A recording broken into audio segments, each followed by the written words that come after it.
My name is Bethany Carter. I'm 34 years old, and for a living, I'm a trial lawyer, which means I spend most of my days sitting very still while people tell on themselves. For 3 years, my life with Evan looked solid from the outside, better than solid. We lived in a house I bought and restored room by room. Not as a flex, but because I like things built right the first time. I paid the mortgage, I handled the repairs, I planned. Evan called it our home, and I let myself believe that meant the same thing to both of us. I wasn't just covering bills for a boyfriend, I was investing in a future. Evan worked hard. He was charming, warm, the kind of man people naturally drift toward, and I loved him for that. He softened my edges, made the world feel lighter after days spent knee-deep in other people's worst decisions.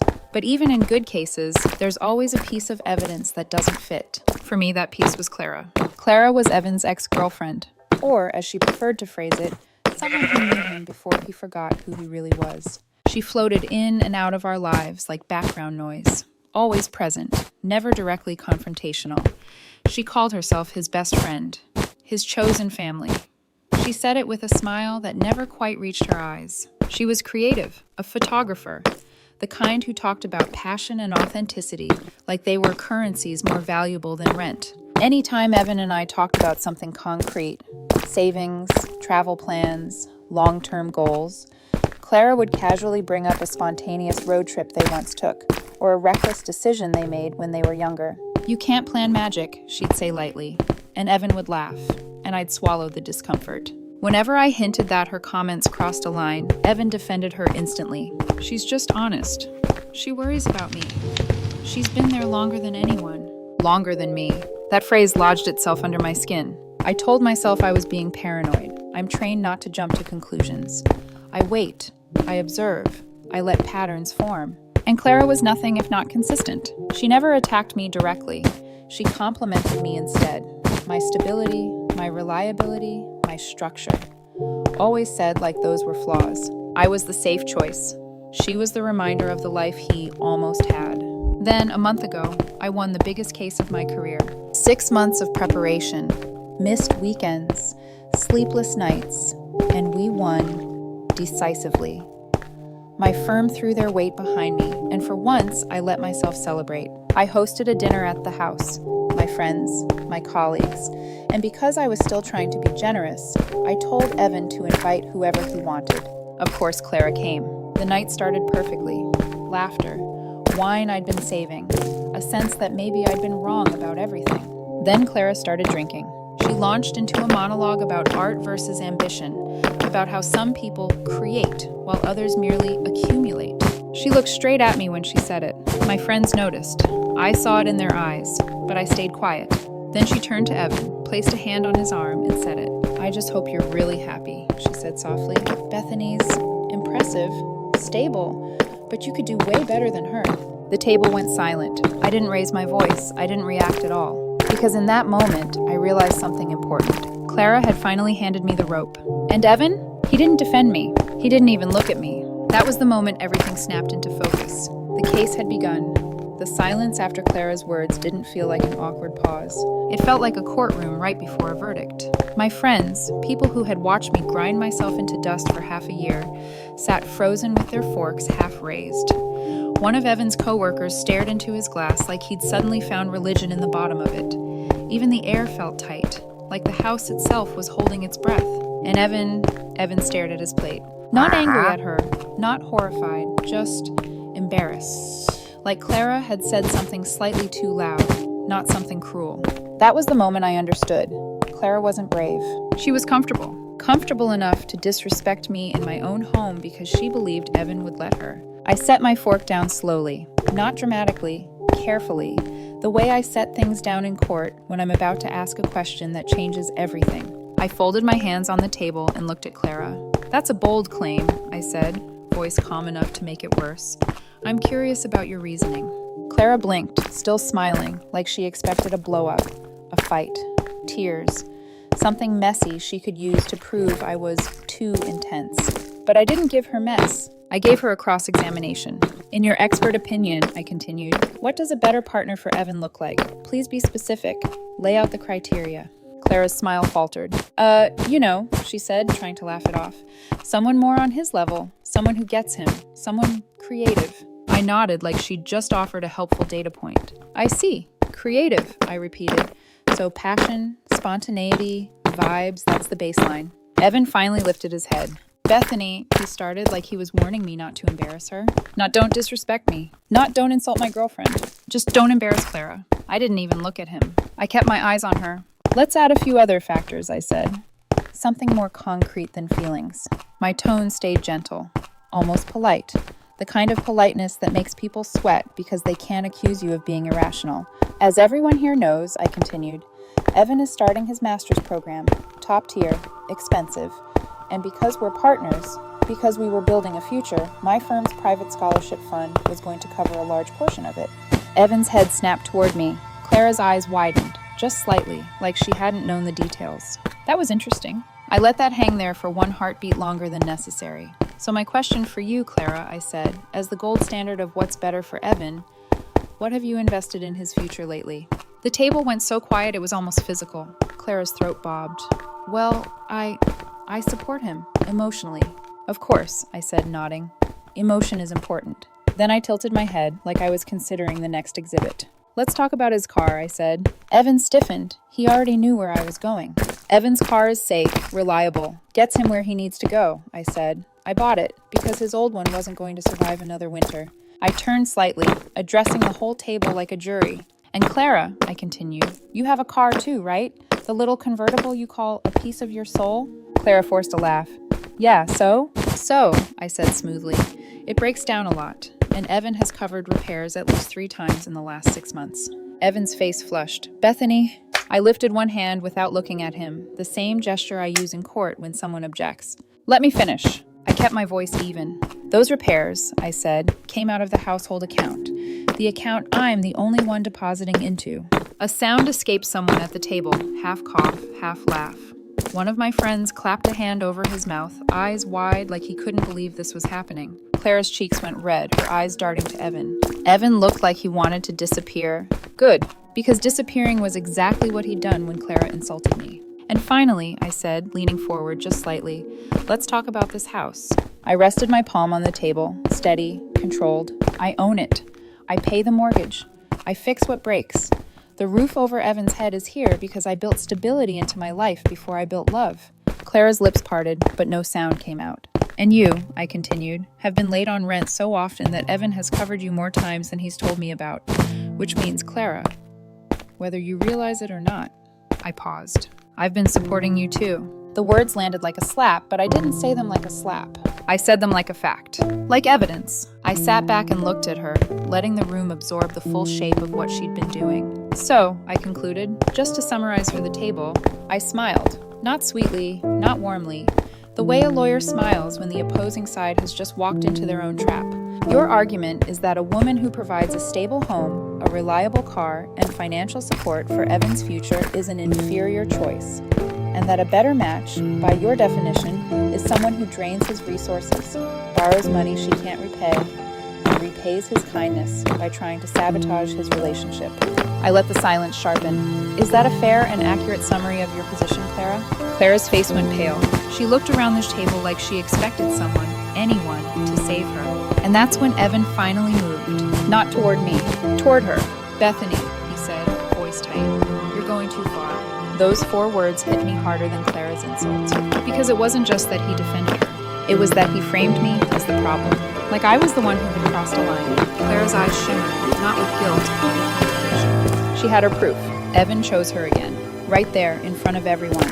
And I felt something inside me, something soft, go quiet. Not break, not shatter. Just stop making noise. Clara suddenly pushed her chair back, trembling, a performance of wounded dignity. I can't believe you'd do this, she choked out, staring at me like I'd stabbed her. You humiliated me. You humiliated yourself, I said, my voice tired now. I just repeated what you've been taking from him. Evan shot up too, chair legs scraping against the floor hard enough to make everyone flinch. His whole body was shaking, not with anger for Clara, with anger for me. I cannot believe you, he hissed. You didn't have to destroy her in front of everyone. Destroy her. Not she insulted you. Not she disrespected you. Just you destroyed her. My friends stared. One of them opened his mouth like he wanted to intervene, then closed it again. Because this wasn't about them. This was about Evan, and who he was willing to sacrifice to keep Clara standing. Evan stepped closer, eyes burning. "Apologize," he snapped. "Right now, apologize to her for what you just did." I blinked once, slowly, because I heard it then. The echo of Clara's earlier words reshaped into a weapon. Evan's voice sharpened into an ultimatum. "Apologize," he said, jaw clenched, "or we're over." And there it was, the final piece of evidence. He stood beside the wreckage of the woman who had just tried to humiliate me in my own home, and demanded that I make her whole. Something in me lifted, light as breath. Not anger, clarity. I looked at Evan, really looked, and for the first time, I didn't see my boyfriend. I saw a man who would rather punish me than confront the person poisoning him. I didn't yell, I didn't cry. I just smiled. A small, sad, completely final smile, and I didn't say another word. I picked up my wine glass and walked into the kitchen, leaving him standing there in the dining room, in front of everyone, with his ultimatum hanging in the air like smoke. Because in my world, when someone gives you terms, you don't negotiate. You accept them. I heard them leave. The front door didn't slam. Evan wasn't dramatic like that. He closed it carefully, like he always did. Like if he was gentle enough, nothing would really break. I stayed in the kitchen long after their footsteps disappeared, my wine untouched, the hum of the refrigerator suddenly too loud. My reflection stared back at me from the dark window, calm, composed, almost eerily fine. That scared me more than anger would have, because anger means there's still something to fight for. Silence means the verdict has already been reached. They moved in together that night. I didn't need anyone to tell me. I knew it in my bones. Clara wouldn't waste a crisis. Evan wouldn't sleep alone when there was someone offering him validation wrapped in sympathy. In his mind, the night hadn't ended a relationship. It had started a negotiation. He expected calls, tears, apologies, me showing up, humbled, ready to make things right. Instead, I vanished. For 2 weeks, I went completely dark. I didn't answer his messages, first furious, then confused, then desperate. I didn't respond to the friends he sent as messengers. I didn't explain myself. I didn't defend my actions. I was done talking. The house felt different without him. Not emptier, cleaner, like a place that had finally stopped pretending to be something it wasn't. That weekend, I packed his things. Every shirt, every book, every mug, he insisted was his. I folded everything carefully, not because I respected him, but because this wasn't rage. This was administration. I stacked the boxes neatly in the spare room, changed the locks, reset the security codes, and deleted his fingerprint from the door. Then I made 2 phone calls. They weren't emotional calls. They were professional, calm, precise. The first was to the dean of Evan's graduate program. I explained that due to a permanent change in my personal circumstances, the private scholarship fund I had arranged would be dissolved effective immediately. No drama, no details, just consequences. The second call was to my firm's managing partner. I'd pulled strings to get Evan a summer placement there, something competitive, prestigious, career-defining. I explained that an irreconcilable personal conflict of interest had arisen, and the offer needed to be rescinded. It wasn't revenge. It was policy. My support had always been contingent on partnership. Evan had terminated that contract the moment he chose Clara over me. 2 weeks to the day after the dinner, my doorbell rang. I saw him on the security camera first. He stood on the porch, fumbling with his key, confusion flickering across his face when it didn't work. He tried again, harder, then knocked. When I opened the door, I kept the security chain on. Evan looked smaller. The righteous anger was gone. In its place was exhaustion, panic, the dawning realization that living with Clara without my structure, my money, my patience, was not the romantic rebellion he'd imagined. "Bethany," he said quietly, "we need to talk." "No," I replied just as quietly. "We don't." His brow furrowed. "You can't just throw away 3 years over one fight." I studied him for a long moment. "It wasn't a fight," I said. "It was a moment of truth. You were asked to choose. You chose." Shanae. His voice cracked. I was angry. I wasn't thinking. "You were thinking," I said. "You were protecting the person you didn't want to lose." The panic hit him then. I saw it bloom behind his eyes. "But everything we planned," he stammered. "School, the internship." I tilted my head. "Yes," I said, "about that." I let the silence stretch, just long enough. "Your tuition is due next week, isn't it?" I asked calmly. "I hope you and Clara have a plan, because my investment in our future has been terminated." His face drained of color. "What?" he whispered. "And the internship," I continued evenly. "It's been rescinded. Conflicts of interest. Very serious issue." He stumbled back like I'd pushed him. "You can't do that," he said, voice breaking. "Bethany, please." "I already did," I replied. "You gave me an ultimatum. Apologize or it's over." I chose over. I met his eyes, steady and unflinching. "Go ask Clara for help," I said. "The woman who told you that you could do better than me. I'm sure her passion will cover the costs." I closed the door. I didn't feel triumphant. I didn't feel cruel. I felt quiet, and for the first time in weeks, that quiet felt like peace. The fallout didn't explode. It eroded. Word trickled back through mutual friends the way it always does. Half apologies, half justifications, wrapped in discomfort. Evan tried to stay in school. He couldn't. Without the funding, the math didn't work. Clara picked up extra gigs. It still wasn't enough. The internship door closed, and with it, the future he'd been so sure would wait for him. They stayed together. Of course they did. People don't abandon the person they burned a bridge for. Not right away. Staying together was the only way to justify the cost. From what I heard, their apartment became a pressure cooker. Clara resented Evan for being dependent. Evan resented Clara for pushing him to choose. Every argument circled back to the same unspoken truth. I was the structure they'd taken for granted. I didn't reach out. I didn't check his socials. I didn't ask for updates. I rebuilt my life the same way I'd always done, deliberately. I repainted the guest room, sold the car I'd bought for him, took a vacation I'd postponed for years. My world expanded in the space he'd vacated. One night, months later, a mutual friend asked me if I regretted it. I thought about that dinner, about Evan's silence, about the way he'd demanded I apologize to the woman who tried to humiliate me. "No," I said. "I enforced a boundary." She nodded slowly, like she finally understood. I ran into Evan once, almost a year later. He looked older, tired in a way sleep doesn't fix. We exchanged polite words, nothing more. Clara wasn't with him. That told me everything I needed to know. I didn't ruin his life. I didn't take anything that wasn't already conditional on mutual respect and loyalty. I simply stopped providing the scaffolding that held his world together. Some people call that revenge. I call it accountability.